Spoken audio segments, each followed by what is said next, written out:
Masih ngandelin VLOOKUP sama nested if pas kalian bikin report. Hati-hati ya, di tahun 2026 ini, cara kayak gitu nggak bikin kamu kelihatan menarik di mata HR. Sebenarnya ada 15 skill Excel yang wajib kalian kuasai di era sekarang ini nih, karena ini udah jadi standar buat data analis kuasai. Dan kebanyakan orang tuh bahkan nggak tahu dari skill yang pertama ini. Jadi, di video kali ini kita akan bongkar langsung apa aja nih 15 skill Excel yang wajib kalian ketahui. Dan sebelum kita masuk ke materinya, ada satu hal yang wajib kalian lakukan, yaitu subscribe YouTube Haltech dan jangan lupa nyalain loncengnya ya, supaya kalian nggak ketinggalan nih informasi seputar tips dan trik karir di bidang data analytics. Jadi buruan, boleh di-subscribe sekarang juga nih teman-teman. Kenalin, nama aku Fania Federica dari Haltech Academy. Di dunia data dan era yang makin modern kayak gini, kayaknya rumus Excel yang sederhana udah gak cukup ya teman-teman ya. Karena Excel itu bukan sekedar kalian nuangin dari angka ke tabel Excelnya. Excel itu udah jadi kayak tools buat kita ngolah jutaan baris data, ngubah dari raw data jadi insight. Dan hari ini kita akan belajar 15 skill Excel yang baru dan kita kelompokkan dalam 4 kategori. Kategori yang pertama adalah data rival. Formula yang kita pelajari ada XLOOKUP, ada unique sama dynamic array yang isinya sort sama filter. Kategori yang kedua kita bilang dia sebagai data cleaning. Ada beberapa formula seperti number value, substitute, concatenate, if error, serta formatting tipe datanya. Kategori yang ketiga kita sebut dia sebagai advanced calculation. Kita belajar formula-formula seperti ifs, deriv, aggregate, isowe. Dan yang terakhir kita akan belajar yaitu kategori visualisasi. Kita nggak belajar formula tapi fiturnya, ada pivot table, slicer, dan juga dashboard. Jadi yuk kita mulai dari skill yang pertama. Kita masuk ke bagian kategori yang pertama ya. Ada satu skill yang wajib kalian tahu yaitu XLOOKUP. Ini kayak versi dewanya dari lookup. Kenapa? Karena dia fleksibel ke segala arah. Kalau VLOOKUP kita perlu tentuin kolom numbernya ya teman-teman ya, harus kita hitung tuh satu persatu. Tapi kalau XLOOKUP ini enggak. Kenapa? Karena rumus dasarnya itu udah kelihatan nih. Mulai dari XLOOKUP ada lookup value yaitu nilai yang ingin dicari. Terus ada lookup array. Lookup array adalah tempat array nilai itu yang akan kita cari. Kemudian ada return array. Ada kolomnya langsung kita blok, kolom yang mau kita return hasilnya. Dan yang lainnya kayak if not found, match mode, serta search mode itu kayak opsional, boleh kalian isi boleh enggak. Contoh kalau if not found, misal nggak ketemu nih nilainya, kita kasih apa? Misal kita kasih tanda petik unknown, boleh banget. Kemudian ada match mode, ini kayak persis di VLOOKUP, ada match kayak false sama true. Kita biasanya pakai yang false, berarti pencocokan secara tepat. Dan ada search mode, itu kayak arah pencariannya, mau dari atas ke bawah atau dari bawah ke atas. Seperti itu ya teman-teman ya. Untuk lihat implementasi lebih dalam lagi, kita akan lanjut ke hands-on-nya. Oke, untuk link study case-nya ini kalian nanti bisa download aja di link description ya teman-teman ya. Dan kita masuk ke skill yang pertama yaitu data retrieval pakai XLOOKUP. Di sini kita punya data ID karyawan dan kita udah punya semacam master referensi kota dan UMR-nya. Terus kita tuh mau nih ngisi nilai UMR di sini, lihat dari kotanya. Nah, biasanya kalau kita manual ya, tapi kita bisa pakai cara yang lain yaitu lihat XLOOKUP. Pakai XLOOKUP sama dengan ada lookup value-nya, tolong cari E4 Jakarta di mana? Di kolom kota. Jadi hanya di blok kolom kotanya yaitu dari A17 sampai A20. Kita akan kunci lookup array-nya ini pakai FNF4. Kemudian teman-teman kita bisa titik koma lagi. Return-nya yang mana? Kita maunya muncul UMR-nya. Kita blok UMR-nya di kolom B. Kita kunci lagi di sini. Nah, sudah. Kalau misalkan nggak ketemu, kita mau isi pakai apa? Berarti kita isi pakai unknown aja, unknown. Kemudian kita bisa tutup kurung. Jadi yang lainnya tuh hanya opsional ya, boleh ada, boleh enggak. Jika kita enter, maka kita tinggal klik aja 2 kali di sini, klik, maka akan muncul datanya. Nah, di sini ada tulisannya kayak Bandung itu dianggap dia unknown ya, karena di sini kotanya tipe nih teman-teman. Jadi kalau misalnya sesuai, ya harusnya nanti aman. Contoh nih, misal saya ubah sedikit ya, kotanya ini bukan kota Bandung tapi jadi kota Bekasi. Gak ada nih kota Bekasi di dalam masternya, dia akan dianggap sebagai unknown. Jadi benar-benar fleksibel banget VLOOKUP ini. Teman-teman boleh sambil coba ya. Kita masuk ke skill yang kedua, yaitu unique. Nah, ini adalah formula yang jarang orang tahu, padahal ini berguna banget buat dapetin list unique dari data. Jadi kita nggak perlu remove duplicate manual ya teman-teman ya. Ada caranya biar nggak ribet, yaitu pakai unique. Rumus dasarnya adalah sama dengan unique, yaitu ada array range data yang mau diambil nilai uniknya. Misal di sini adalah data nama pelanggan, kemudian ada by call, kita bisa isi dengan true atau false, isinya kita membandingin per kolomnya, dan ada exactly once, ini juga opsional ya, boleh diisi boleh enggak. Oh true berarti kita hanya tampilkan nilai-nilai yang muncul saja. Dan enaknya unique ini ya karena dia dalam satu formula, kita bisa manfaatin di sana ya teman-teman, nggak perlu mengubah atau menghapus data pakai remove duplikat. Makanya kita bisa pakai banget formula dari unique ini. Dan mungkin kita langsung coba aja ya implementasinya ya. Yang selanjutnya ada unique di sini. Studycation adalah kita punya produk-produk yang dijual sama kotanya. Nah, kita tuh perlu sebenarnya produk uniknya yang dijual selama ini di toko kita itu ada apa aja. Nah, caranya gampang banget. Kita tinggal pakai sama dengan unique nih teman-teman. Lalu ada array-nya di sini. Kalau kita ngelihat produk, maka array-nya adalah kolom C, dari C44 sampai C15. Sudah, kita tinggal tutup kurung aja, maka kita bisa dapat bahwa ada 4 produk yang kita jual, ada laptop, mouse, keyboard, sama monitor. Nah, sekarang teman-teman bisa dicoba di sini gimana kalau pakai kota ya. Jadi dapetin kota mana saja yang udah kita jual, itu memakai unique.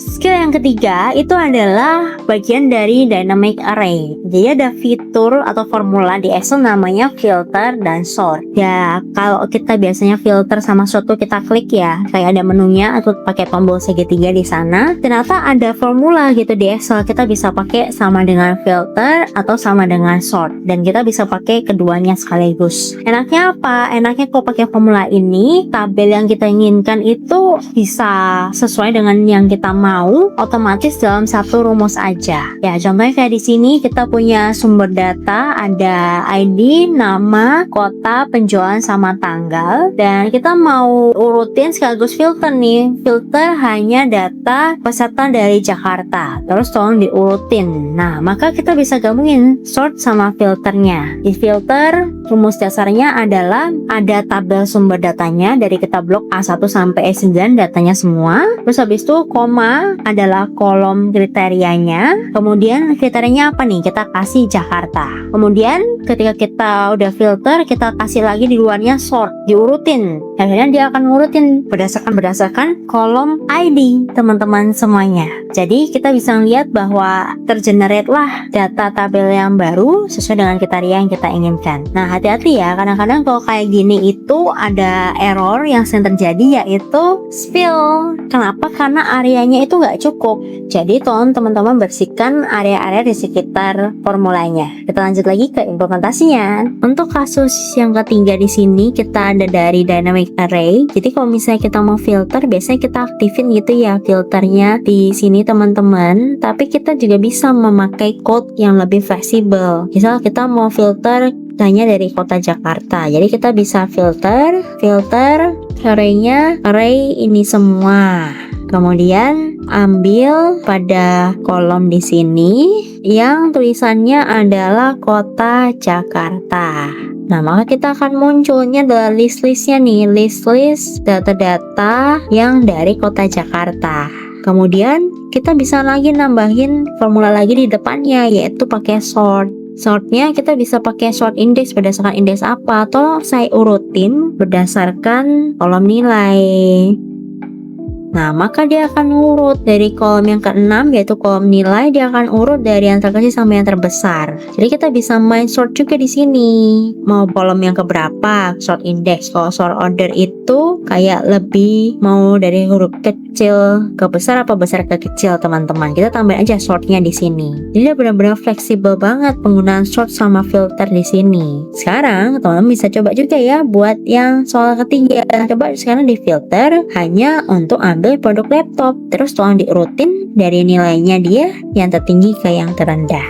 coba dulu, silakan ya teman-teman ya. Kalau tadi udah masuk bagiannya data retrieval, kita belajar 3 formula, ada SLOOKUP, kemudian ada Unix, sama ada dynamic array. Sekarang kita akan masuk ke kategori yang kedua, yaitu data cleaning. Kita belajar nih skill yang keempat, yaitu namanya number value, ubah data teks jadi angka. Jadi meskipun di Excel-nya ada angkanya teman-teman ya, itu bukan berarti tipe datanya numerik, jadi tipe datanya teks. Dan untuk mengubah itu kita pakai satu formula namanya number value, yang mana rumus dasarnya adalah teks, angka yang mau diubah jadi number, lalu ada desimal separatornya. Jadi kalau misalkan koma, kita mau kasih apa nih, misalnya pakai tanda petik koma, lalu ada lagi nih grup separator, jadi pemisah ribuannya, misalkan kita pakai angka titik, data titik, jadi kita kasih tanda petik titik. Nah, untuk lihat lagi implementasinya, yuk kita bisa simak lagi berikut ini. Oke, sekarang kita masuk ke data cleaning, yaitu ada formula dari number value. Jadi kalau teman-teman lihat di sini dia bentuknya angka, tapi dia rata kiri, biasanya adalah berupa teks. Maka di sini ada warningnya, karena number in this cell diformat sebagai teks. Caranya adalah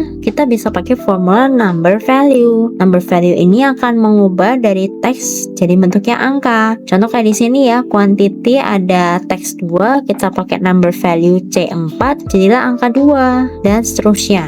Nah, jadi kita bisa dapat quantity yang sudah tipenya angka. Nah, sekarang teman-teman coba boleh dipikirkan untuk harga ini gimana nih cara kita mengubahnya ke number. Oke, selanjutnya kita akan belajar skill Excel lagi, masih di data cleaning, yaitu namanya substitute teman-teman. Jadi kalau misalkan ketemu karakter aneh, biasanya kita pakai apa? Pakai find and replace gitu ya. Ternyata ada satu formula di Excel yang jadi andalan buat mengganti karakter-karakter atau menghapus karakter-karakter aneh itu, namanya substitute. Formula dasarnya itu adalah pilih dulu teksnya, jadi sama dengan substitute, lalu pilih range cell teksnya. Kemudian teman-teman bisa memberikan all text, jadi kayak sebelumnya apa, kemudian setelahnya mau diganti apa ya. Jadi misal ketemu tanda strip, itu all text-nya tanda strip. New text-nya adalah mau dihapus, berarti tanda cukup kasih tanda petik 2, berarti hilang nih. Awalnya ada strip, kemudian kita akan hapus. Itu namanya all text sama new text. Kemudian kalau ada instant num, itu kayak optional ya, boleh diisi atau enggak. Isinya di situ adalah kemunculan berapa yang akan diganti. Misal kita maunya kemunculan yang kedua atau kemunculan yang ketiga, berarti strip yang ketiga lah saja yang akan dihapus. Seperti itu. Jadi bisa ngapus, bisa juga mengganti ya teman-teman. Ini lebih fleksibel dibanding find and replace. Yuk kita lihat implementasinya berikut ini. Kita masuk dari skill yang kelima, ada substitute ya di sini. Jadi kita akan bersihin datanya. Misal di sini ada nomor HP, jangan manual ngisinya teman-teman ya. Tapi kita bisa pakai substitute. Kalau kita mau dari nomor HP yang kotor jadi bersih kayak gini, kita bisa pakai cara sama dengan substitute. Kita mau ubah apa nih? Kita mau ubah dari teks di sini. Kalau ketemu ada plus 62, tolong diganti dengan angka 0. Terus tutup kurung. Kemudian kita substitute lagi di luar. Dari hasilnya di sini, kita substitute lagi. Ada tanda strip, tolong diilangi aja.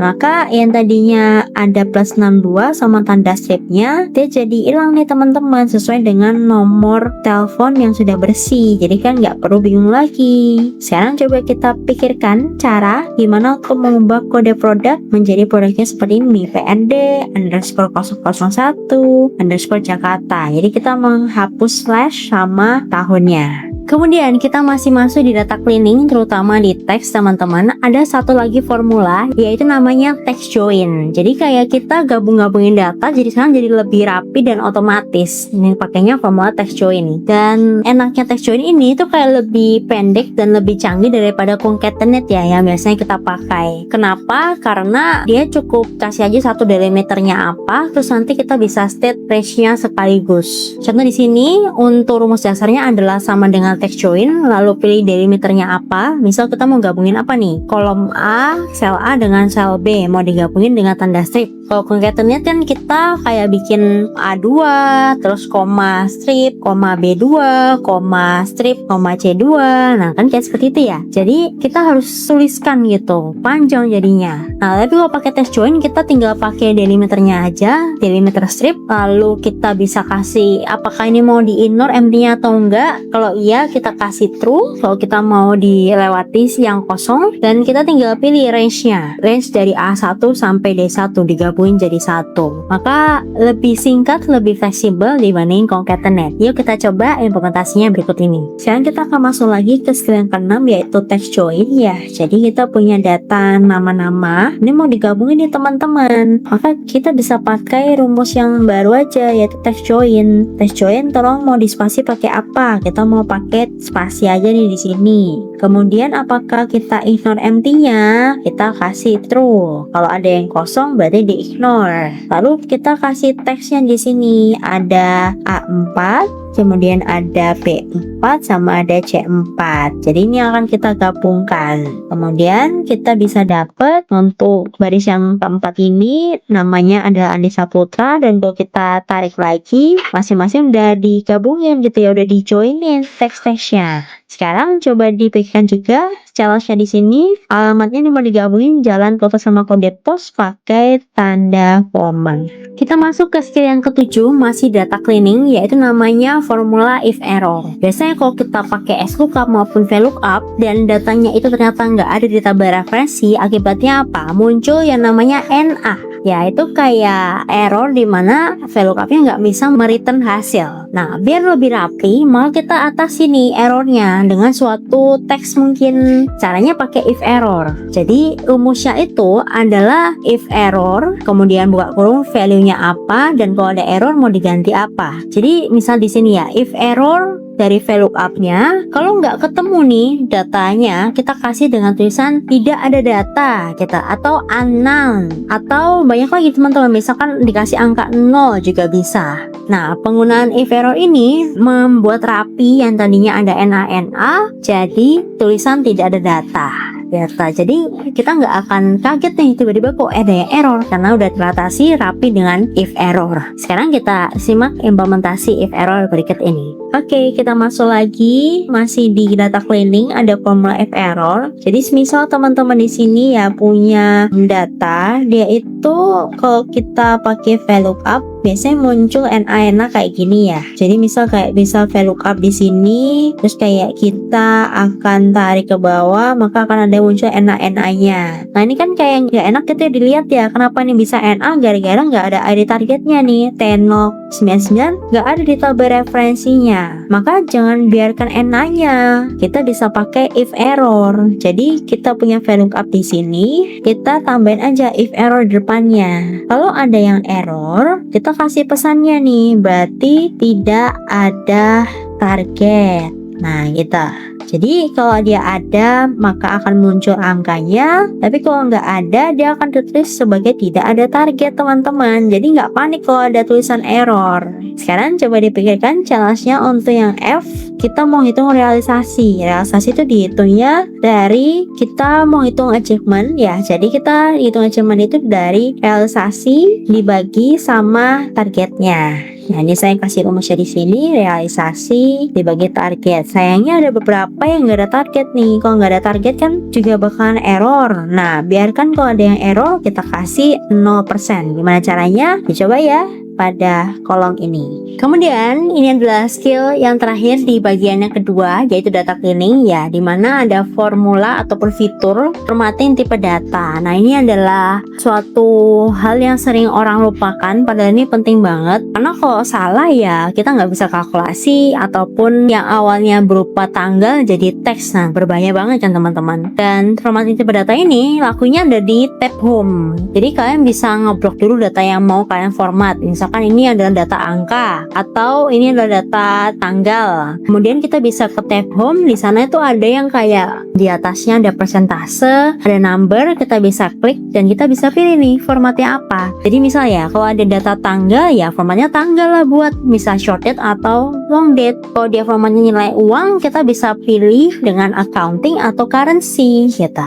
Jadi nanti akan muncul mata uangnya. Jika kalau persentase kita pilihnya dia percentage biar muncul simbol persennya. Kalau dia nomor KTP, nah kita nggak boleh format dia sebagai angka, kita pilih dia sebagai teks. Nah contoh seperti itu ya teman-teman ya. Hal-hal kayak gini, tipe data kayak gini perlu kita lakukan terlebih dahulu bagian cleaning data sebelum masuk ke analisa.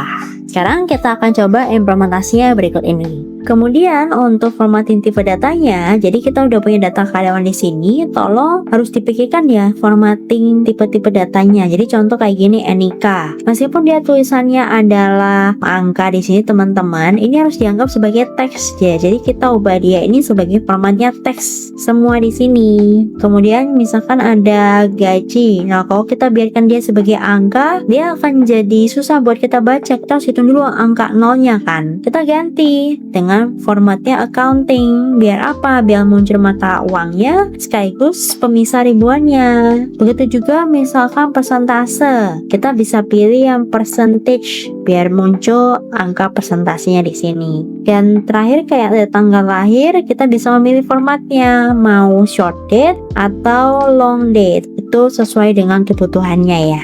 Oke, sekarang kita masuk ke bagian yang ketiga, yaitu advanced calculation. Nah, ada formula di Excel nih. Kalau orang biasanya pakai nested if, itu ada formula baru namanya ifs. Dia lebih rapi dalam satu baris saja. Rumus dasarnya gimana? Sama dengan if, lalu kita tulis kondisinya yang pertama, lalu hasilnya apa. Kemudian nanti bisa masuk lagi kondisi yang kedua dan hasilnya apa, begitu seterusnya. Contoh kayak di sini kita punya data nilai-nilai peserta, kemudian kita bisa kasih logika di mana jika nilainya lebih dari 80 kita kasih A, kalau nilainya lebih dari 60 kita kasih B, kalau enggak misalkan nilainya lebih dari 40 kita kasih C, begitu seterusnya sampai untuk D dan E. Nah, jadi rumusnya lebih rapi dalam satu rumus saja, nggak perlu nested if sampai kalian bingung kok ke tanda kurungnya di mana berapa. Nggak perlu teman-teman, kita bisa pakai rumus if ini aja. Nah, sekarang kita akan coba lihat implementasinya. Sekarang kita akan masuk ke advanced calculation, kita akan belajar formula ifs. Jadi daripada nested if, kita mendingan pakai ifs aja nih teman-teman. Caranya kita udah punya rule-nya, bonus di sini, ada grade-grade-nya. Maka kita bisa pakai sama dengan ifs. Jika D4 tuh sama dengan A, maka nanti kita akan dapat bonus sebesar 0,15. Kalau D4 ini dapat di angka B, di grade B, kita akan dapat nilainya 0,1 ya, atau 10%. Kemudian kalau D4 ini nilainya adalah C, maka akan dapat di angka 5% saja, 0,05. Kita harus tulis semuanya ya. Kalau D4 adalah grade-nya D, dia akan dapat di angka 0,02. Dan terakhir kalau D4 ini nilainya adalah E, dia nggak dapat nilai apa-apa, nggak dapat bonus apa-apa, jadi 0. Nah, di sini kita punya nih rule-nya dan kita bisa dapat bonus-bonusnya, dan sekali lagi kita bisa formatnya memakai percentage di sini. Jadilah nilai bonus menggunakan ifs. Jadi semua kriterianya dituliskan pada rumus ifs-nya dalam satu baris, jadi nggak bingung. Sekarang kita coba kalau status promosi, teman-teman boleh ketikkan di sini formulanya. Oke, sekarang kita masuk ke skill yang kedua di bagiannya advanced calculation, namanya date if. Formula ini itu hidden gem teman-teman. Kenapa? Karena nggak muncul kalau kalian ngetik sama dengan date if tuh nggak ada di Excel. Tapi formula ini masih bisa kita pakai untuk apa? Buat menghitung selisih kedua tanggal. Jadi formula dasarnya itu adalah sama dengan date if, lalu start date tanggal awalnya, koma end date tanggal akhirnya. Lalu kita mau hitung selisihnya dalam bentuk apa nih? Kalau unitnya adalah tahun, berarti kita mau hitung selisih tahun antara kedua tanggal. Kita bisa pakai year. Kalau kita mau hitung selisih bulan, kita bisa pakai M, month. Kalau kita mau hitung selisih hari, kita bisa pakai D, days. Dan banyak lagi unit-unitnya. Misalkan ada YM, yaitu sisa bulan setelah dihitung tahunnya. Ada YD, sisa hari setelah tahunnya dihitung. Serta ada MD, sisa hari setelah bulannya dihitung. Jadi ini benar-benar bermanfaat banget kalau kita mau hitung misalkan tanggal karyawan tersebut sudah bekerja. Berarti dari tanggal masuk sampai tanggal hari ini kita bisa pakai formula date if. Yuk kita lihat implementasinya berikut ini. Sekarang kita akan masuk ke advanced calculation lagi. Ada rumus tersembunyi namanya date if. Jadi kalau kita mau hitung selisih antara dua tanggal, maka kita bisa pakai rumus date if teman-teman. Misal di sini kita mau hitung usia. Kita punya ada tanggal lahir sama tanggal masuk kerja. Kita juga punya satu lagi formula namanya today buat mendapatkan tanggal hari ini dari sistem. Jadi kalau kita mau hitung usia kan berarti dari tanggal lahirnya sampai tanggal hari ini. Kita bisa ketikkan date if. Nah ini kayak gini kan nggak muncul ya teman-teman ya, karena dia tersembunyi. Tapi nggak apa-apa, kita akan pilih tanggal lahir dia, koma, ada today, tanggal hari ini. Terus kita mau pilih selisihnya dalam selisih tahun. Nah maka hingga sekarang ini usianya dia ada di 36 tahun. Gitu juga untuk karyawan-karyawan yang lain. Nah sekarang kalau masa kerja nih, berarti kita pakai acuannya mana? Kita pakai rumus yang sama di sini. Maka sekarang kalau masa kerja, startnya dari tanggal dia masuk kerjanya, dari C4 hingga hari ini. Ya asumsi dia masih bekerja hingga hari ini, belum resign. Maka udah berapa lama masa kerjanya? Si Andi Saputra sudah 11 tahun dan lain sebagainya. Jadi kita pakai rumus state if ini benar-benar efisien sekali buat menghitung selisih. Sekarang dicoba buat menghitung bulan dan hari ya. Biasanya tinggal mengganti aja unitnya terakhirnya di sini. Formula selanjutnya yang akan kita pelajari di Advanced Calculation adalah formula aggregate. Gak banyak orang yang tahu loh rumus aggregate ini. Padahal ini tuh kayak formula dewa yang bisa digunakan buat ngerekap data. Padahal data-data kita misalkan ada error-errornya masih bisa. Jadi biasanya ya kalau misalkan datanya ada error, terus kita misalkan pakai sum sama dengan sum, itu biasanya akan muncul error kayak div 0 gitu. Ya karena ada error pada range data kita. Terus gimana cara kita ngatasinya? Kita harus hapus-hapus dulu dan sebagainya teman-teman. Nah, ada yang namanya aggregate nih. Rumus dasarnya adalah aggregate, lalu function numbernya apa? Function numbernya ini kita bisa pilih kode operasinya. Bisa lihat tabel di sini. Kalau misalnya kita pilih angka 9 berarti sum, kalau angka 1 itu average, 2 itu count, dan sebagainya nih teman-teman. Bisa disesuaikan sesuai kebutuhannya. Kemudian ada opsi gimana nilai error sama hidden values-nya mau ditangani nih untuk optionnya ya teman-teman ya. Misal kita bisa pilih optionnya angka 6. Angka 6 itu artinya kita akan mengabaikan semua yang NA atau error-error. Jadi kita biasanya pakai angka 6. Kemudian array-nya di mana? Kita bisa blok nih rentangnya. Misalkan dari A1 sampai A10. Jadi kita bisa tulis agregat 9,6 dari rentang A1 sampai A10. Akibatnya, meskipun di sini masih ada errornya, dia masih bisa kita sum data-data nilai-nilainya. Itulah efektifnya dari aggregate. Dan yang terlihat lagi implementasinya, yuk kita simak berikut ini. Selanjutnya kita akan masuk ke skill yang ke-11, ada aggregate. Jadi kalau misalnya kita mau menghitung achievement di sini kan rumusnya sederhana ya teman-teman, ya dimana realisasi dibagi dengan target. Nah kadang-kadang ada kalanya yang dia tuh error gini seperti di sini. Kalau kita pakai rumus sum biasa, menghitung sum dari total realisasi yang ada errornya, maka dia akan value gitu, kayak error juga. Cara kita menanganinya adalah pakai aggregate di sini. Aggregate dari apa? Kita ambil pakai sum, kan mau dihitung total, berarti pilih angka 9. Terus habis itu pilih angka 6 nih, kita ignore aja yang error. Kemudian array-nya dari array yang realisasi di sini. Maka kalau aggregate dia malah berhasil. Kalau sum nggak bisa, aggregate bisa.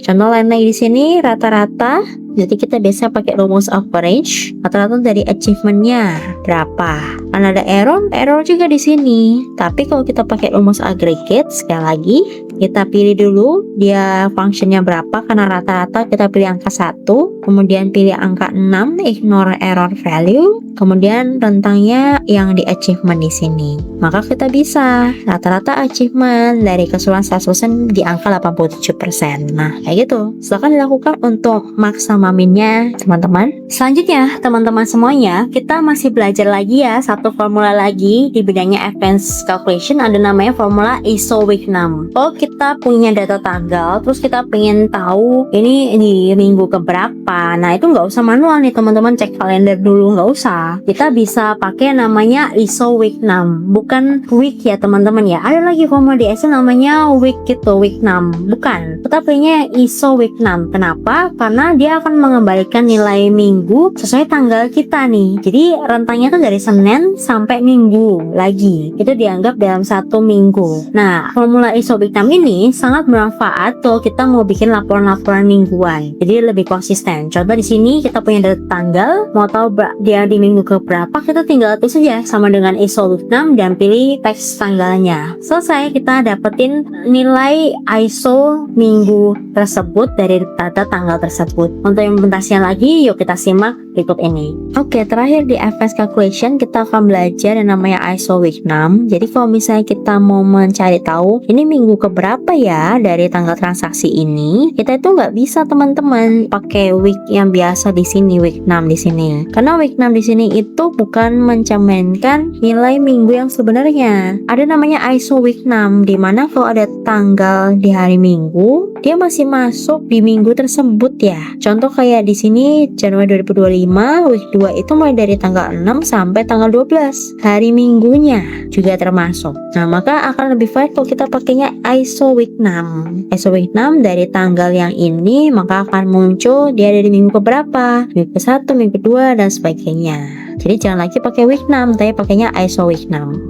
Kemudian kita masuk ke bagian yang keempat ya, yang terakhir nih, yaitu kita bikin visualisasi. Nah, ini bukan formula, tapi kita memakai fitur-fitur di Excel. Yang pertama namanya pivot table. Yang sebenarnya udah banyak ya teman-teman yang bisa pakai pivot table ini, karena kita bisa ngeringkas data, cepet tinggal klik-klik aja. Kita udah punya datanya, kita blok, terus kita masuk ke tab insert, ada pivot table, kita pilih lokasi dari pivot table yang mau ditaruh di mana. Biasanya kita taruh di new worksheet, kemudian kita bisa adjust entah itu filtersnya, columnsnya, rowsnya, atau valuesnya. Nah, untuk best practice-nya di sini pastikan data kalian itu udah nggak ada merge-nya. Kemudian header column-nya udah dalam jadi satu baris aja nih teman-teman. Kemudian kita bisa menggunakan layout dari pivot table-nya seperti itu, dan mungkin kita coba langsung aja kali ya untuk implementasi dari pivot table-nya. Oke, yang selanjutnya kita masuk ke visualization, yaitu yang pertama ada pivot table buat meringkas data. Jadi kita punya data di sini, silakan ini bisa diblok dulu datasetnya sampai terakhir. Kemudian kita pilih ke insert, ke pivot table, dan mungkin kita taruh aja kali ya. Mungkin di tempat yang baru new worksheet di sini, terus kita bisa klik OK.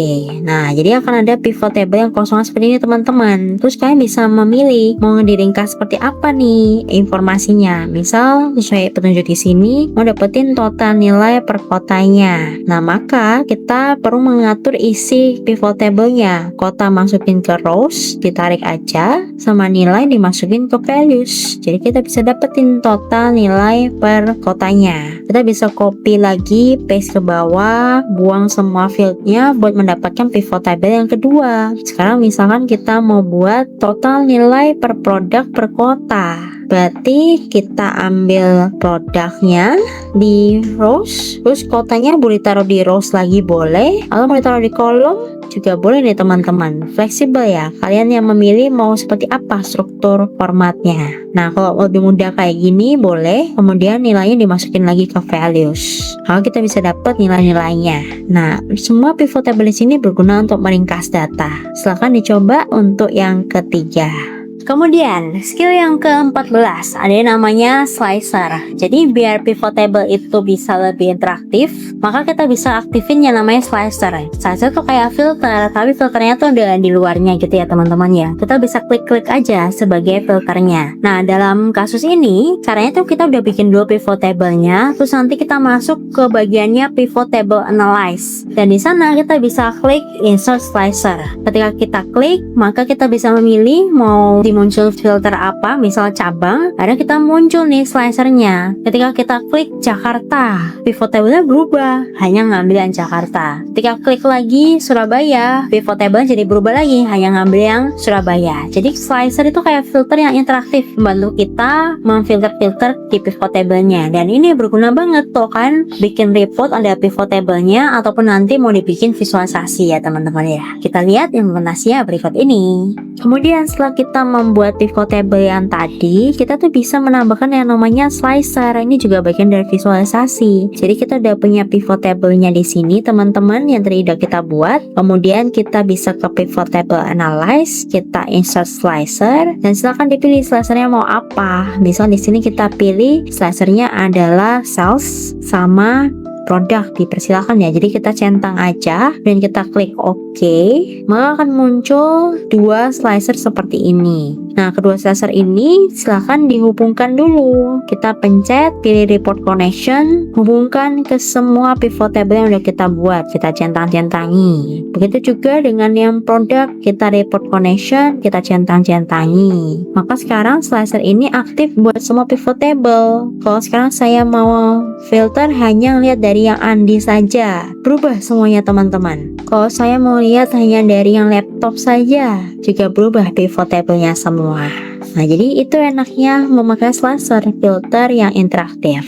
Kita masuk ke skill yang terakhir, yaitu skill dashboarding. Jadi teman-teman udah bikin pivot table-nya, bahkan udah aktifin slicer-nya, maka kita bisa membuat dashboard. Dashboard-nya dibuat dari mana? Ya dari pivot table yang kita punya. Kita bisa masuk ke bagian insert, kita pilih pivot chart, dan kita bisa pilih nih grafik yang sesuai dengan tipe datanya kita ya. Misal kalau mau bikin perbandingan, kita pakainya bar chart. Dan di sana kita bisa tampilin bar chart-nya atau pie chart-nya. Kita juga bisa manfaatin slicernya. Akhirnya kita bisa bikin satu sheet baru namanya dashboard. Di sana kita bersihkan grid lines-nya, kita tata, ada judulnya, ada grafik-grafiknya, ada slicernya juga di sana, sehingga jadi satu dashboard rapi di Excel. Untuk implementasinya kita coba lihat berikut ini. Selanjutnya kita masuk ke bagian skill yang terakhir, visualisasi. Kita akan bikin dashboard yang sederhana. Jadi sesuai dengan instruksinya di sini teman-teman, kita akan bikin sheet baru, yaitu yang namanya adalah dashboard ya. Kita namain dashboard. Kemudian biar dia rapi, maka grid lines-nya di bagian view di sini kita akan uncheck sehingga sekarang jadi kanvas putih. Terus teman-teman bisa membuat areanya, misal sekitar segini. Untuk area kita merge.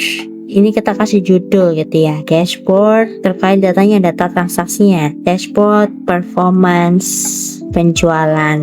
Kita aturkan dengan baik boldnya dan sebagainya, perbesar mungkin sekitar segini ya. Kemudian kita bisa membuat dari pivot table yang ada tadi, kita akan bikin chartnya. Caranya adalah dari pivot table yang satu ke pivot table analyze, pilih pivot chart. Kalau kayak gini Bandung, Jakarta, Makassar, mungkin kita bisa pakai pie chart gitu ya. Mau tahu kontribusi tiap-tiap kotanya, kita bisa pilih di sini. Terus kita adjust lagi, fill buttonnya dimatikan di pivot chart analyze. Terus kita bisa sebenarnya memilih banyak desain di sini. Kita kasih judul yang jelas juga, kontribusi omset per kota.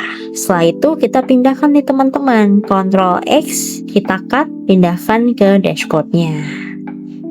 Dapat satu. Kemudian kita lakukan buat yang lain. Ada tadi ini headset dengan produk sama kotanya, kita pakai pivot chart lagi. Sekarang kita akan bikin mungkin pakai column chartnya, sama lagi yang sama ya, kayak kita bersihkan dia dari buttonnya. Mungkin ini juga kita buang juga boleh biar lebih rapi. Silahkan kalau ada mau desain-desain yang tertentu seperti ini, kalau sudah kita pindahkan lagi ke dashboardnya.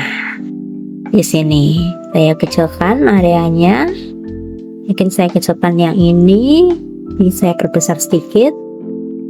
Kemudian last ya, ada satu pivot table lagi yang tadi udah kita buat, ada count dari penjualannya. Kita bisa pivot chart lagi, dan mungkin kita mau bikin bar chart di sini buat melihat perolehan count transaksi per salesnya. Fill button kita matikan lagi. Kemudian mungkin kita tambahin tabel data juga boleh banget. Nah ini sepertinya teman-teman ya. Kita mau tambahin title juga boleh, silahkan itu dimodifikasi. Intinya ini menunjukkan jumlah transaksi yang diakumulasi sama tiap-tiap salesnya. Terus kita Ctrl X lagi, kita pindahkan lagi ke sini. Jadi kayak seolah-olah kita punya 3 chart gitu ya teman-teman semuanya. Kemudian jangan lupa kita punya slicer tadi ya kan. Kita punya slicer, maka kita cut lagi ini dua-duanya, bawa ke dashboardnya. Terus silakan ini diatur dengan rapi, mungkin di sebelah kirinya di sini ya.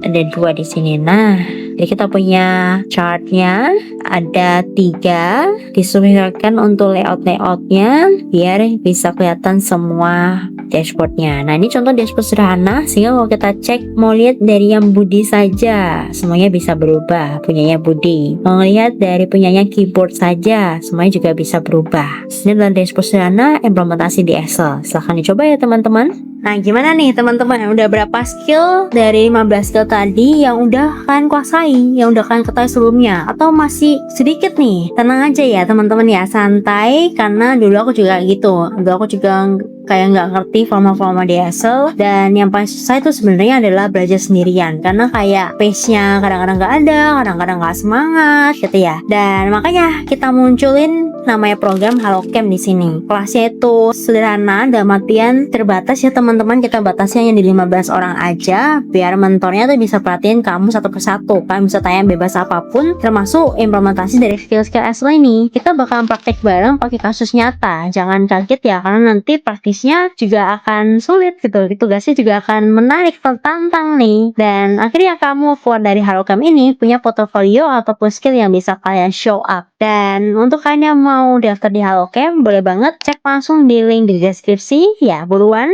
karena kuotanya terbatas. Oke, sekian video kali ini. Terima kasih banyak buat teman-teman yang sudah nonton ya. Jangan lupa untuk like, komen, ataupun kalau misalkan ada pertanyaan, boleh banget ya tulis di kolom komentar. Aku Pania, keep exploring. See you in the next video. Bye bye.